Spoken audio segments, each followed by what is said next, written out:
Good morning. How are you? I hope that you people are safe at home.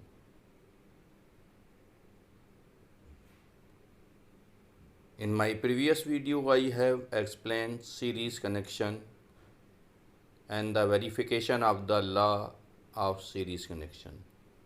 Today, I am going to explain parallel connection and the verification of the law of parallel connection. आज हम parallel connection पे बात करेंगे और उसके law को, parallel connection के law को वेरीफाई करेंगे। Parallel connection, okay. So in parallel connection all the resistances are connected between the same ends. See that positive is connected with positive and negative is connected with negative. Here I have connected three resistances. I have named them R1, R2 and R3. So this is suppose positive, this is positive end, this is positive end, this is negative end. So all the resistances, the positive are connected with positive, negative are connected with negative. But in the series it was not like this. Series में ऐसा नहीं था। Now law of parallel connection क्या कहता है? In parallel connection the reciprocal of the total resultant resistance is equal to the sum of the reciprocals of the resistances connected in parallel। अब total resultant resistance हमारा क्या है? R है, ठीक है। R का रेसिप्रोकल क्या होगा? Reciprocal of R 1/R। और हमारे जो रेजिस्टेंसेस कनेक्टेड हैं पैरेलल में वो हैं R1, इसका रेसिप्रोकल क्या होगा? 1/R1। R2 हैं, इनका रेसिप्रोकल क्या होगा? 1/R2। R3 हैं, इसका रेसिप्रोकल क्या होगा? 1/R3। इससे पहले मैंने बताया था कि रेसिप्रोकल क्या होता है। तो जो टोटल रिजल्टेंट रेजिस्टेंस है उसका रेसिप्रोकल जो रेजिस्टेंसेस पैरेलल में कनेक्टेड हैं उनके रेसिप्रोकल्स के सम के बराबर होता है। ये लॉ कहता है, law of parallel connection. In parallel connection the reciprocal of total resultant resistance is equal to the sum of the reciprocals of the resistances connected in parallel। तो ये रेसिप्रोकल है टोटल रिजल्टेंट रेजिस्टेंस का और ये बराबर है, equal है sum of the reciprocals, sum of the reciprocals of total resultant resistances connected in parallel, ठीक है। अब कैसे निकालेंगे? अगर पैरेलल कम्बिनेशन में टोटल रिजल्टेंट रेजिस्टेंस को कैसे निकालेंगे? हमने माना कि R1 हमारा 2 ओम है, R2 3 ओम है एंड R3 6 ओम है। तो हम इस फार्मूले को यूज़ करेंगे क्योंकि ये पैरेलल कनेक्शन में है। तो 1/R इज इक्वल टू हो गया हमारा 1/R1 plus 1/R2 plus 1/R3। तो ये हो गया 1/2 प्लस 1/3 प्लस 1/6। इसका एलसीएम हो गया 6। जिससे डिनोमिनेटर से एलसीएम को डिवाइड करते हैं, 2 3 6 और 3 1 3, न्यूमरेटर से मल्टीप्लाई कर लेते हैं। सेम इसमें करेंगे, 3 2 6, 2 1 2, 6 1 6 एंड 1 1 1। इसे ऐड किया 6 3 2 प्लस 1 3 प्लस 2 5 प्लस 1 6/6। ये कट जाएगा, 1 ओम आ गया। तो अब हम देखेंगे पैरेलल कनेक्शन में जो है, ये जो हमारा पैरेलल कनेक्शन है इसमें रिजल्टेंट रेजिस्टेंस जो होता है वो ईच रेजिस्टेंस से जो पैरेलल में कनेक्ट होते हैं उनसे कम होता है। देखिए ये पैरेलल में कनेक्ट हैं 2 ओम, 3 ओम और 6 ओम, और हमारा रिजल्टेंट रेजिस्टेंस जो आया है इसको हम R करके लिखेंगे, क्योंकि इसे चेंज कर देंगे। यहाँ पे हम लिखेंगे R इज इक्वल टू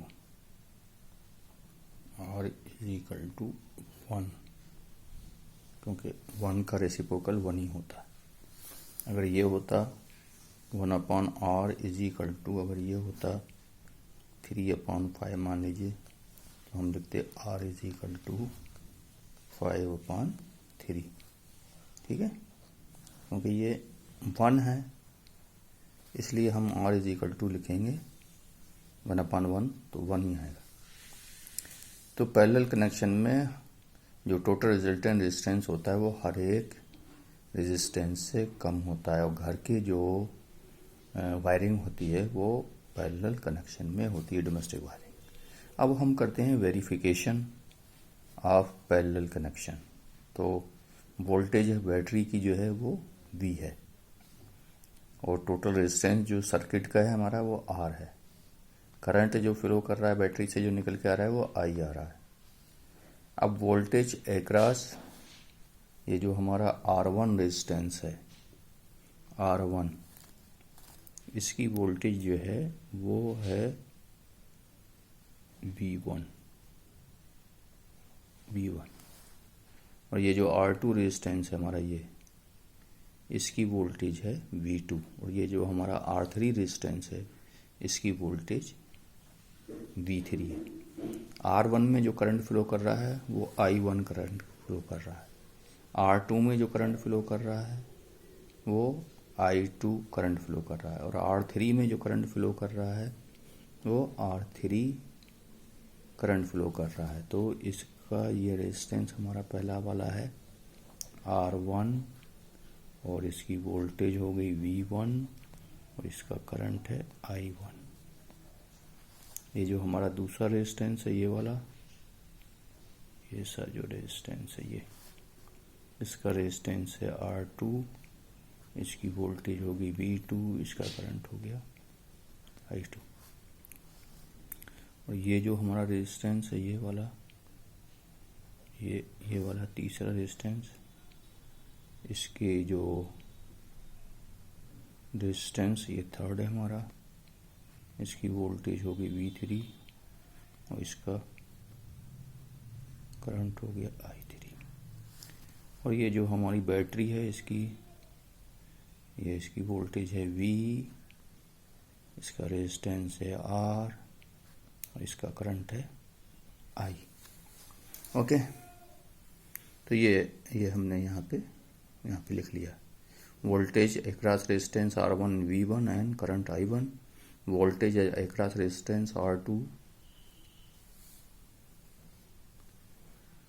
इससे जो है वो V2 है, वोल्टेज V2 है, एंड करंट है I2।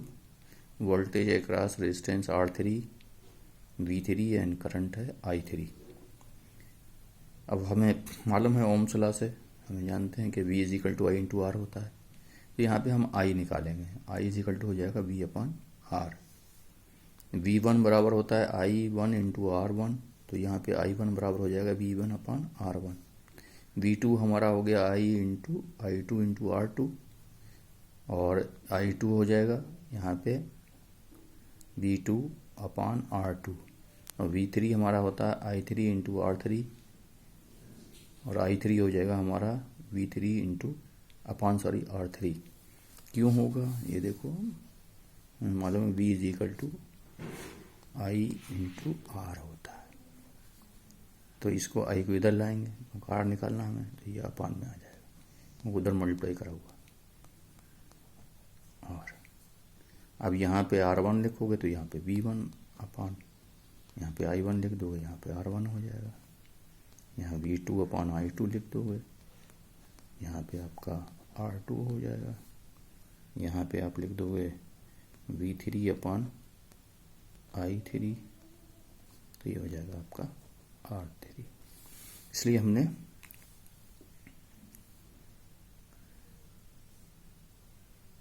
सॉरी हमें आई लेना है, ये हमें आई लेना है। तो आई लेंगे तो यहाँ पे हो जाएगा आर, यहाँ पे हमारा आ जाएगा आई, और यहाँ पे हो जाएगा R1, यहाँ पे हमारा I1 हो जाएगा, और यहाँ पे हमारा हो जाएगा R2, यहाँ पे हो जाएगा I2, क्योंकि हमें करंट निकालना है। यहाँ पे हो जाएगा हमारा R3, यहाँ पे हो जाएगा I3 निश्चिंत है। अगर कभी क्वेश्चन में R निकालना होगा तो I इधर ले आएंगे। तो ये है, तो ये हमारा आ गया I1 is equal to V1 upon R1, I2 is equal to V2 upon R2 and I3 is equal to V3 upon R3। अब पैरेलल में क्या होता है, करंट डिवाइड हो जाता है। ये जो करंट आ रहा है यहाँ पे I करंट, जो यहाँ I करंट जो इंटर हो रहा है वो कुछ हिस्सा इसमें चला जाएगा, कुछ इसमें चला जाएगा, कुछ इसमें चला जाएगा, लेकिन टोटल करंट जो है इसका वो ये इसका करंट प्लस इस रेजिस्टेंस का करंट प्लस इस रेजिस्टेंस के करंट के बराबर होगा। तो इसलिए हमने यहाँ ले लिया I is equal to I1 plus I2 plus I3। इसलिए हमने यहाँ पे करंट निकाला था, क्योंकि करंट पैरेलल में अलग होता है हर रेजिस्टेंस का, और वोल्टेज जो है वो सेम रहती है हर रेजिस्टेंस की। अब हमने I1 की जगह, ये I की जगह हमने लिख दिया V अपान R, और I1 की जगह लिख दिया V1 अपान R1, I2 की जगह लिख दिया हमने V2 अपान R2, और I3 की जगह लिख दिया V3 अपान R3। ठीक है। अब क्योंकि पैरेलल में वोल्टेज सेम रहती है तो V1, V2, V3 सबकी जगह हमने लिख दिया V, यहाँ हमने लिख दिया V, क्योंकि पैरेलल में वोल्टेज सेम होती है। जो हमारी बैटरी से आती है वोल्टेज वही रहती है, या जो सोर्स से वोल्टेज होती है जो सोर्स की वही रहती है, वोल्टेज चेंज नहीं होती। जो across the circuit same voltage रहती है, जो सर्किट की वोल्टेज होती है वही हमारी वोल्टेज जो है सारे रेजिस्टेंसेस की होती है या सारे अप्लायंसेस की होती है। इसलिए हमने हर जगह वोल्टेज की जगह V रख दिया। अब यहाँ पे V ले लिया हमने कॉमन, तो ये V कॉमन लिया तो यहाँ पे 1 अपान R1 हो गया, 1 अपान R2 हो गया, 1 अपान R3 हो गया, और ये V जो है वो इस V से कैंसिल हो गया। इसको ऐसे लिख दीजिए, V upon R is equal to V अप कॉमन लिया हमने 1 upon R1 plus 1 upon R2 plus 1 upon R3 sorry, ये V और ये V कैंसिल हो जाएगा, यहाँ पे 1 आ जाएगा। इसलिए ये V और ये V कैंसिल हो गया, यहाँ पे आया 1 अपान R बराबर हो गया 1 upon R1 plus 1 upon R2 plus 1 upon R3। यही हमको वेरीफाई करना था। ये ला पैरेलल कनेक्शन और ये वेरिफिकेशन जो है वो एग्ज़ाम में आता है, इसलिए इसको आपको याद करना है। You have to learn it.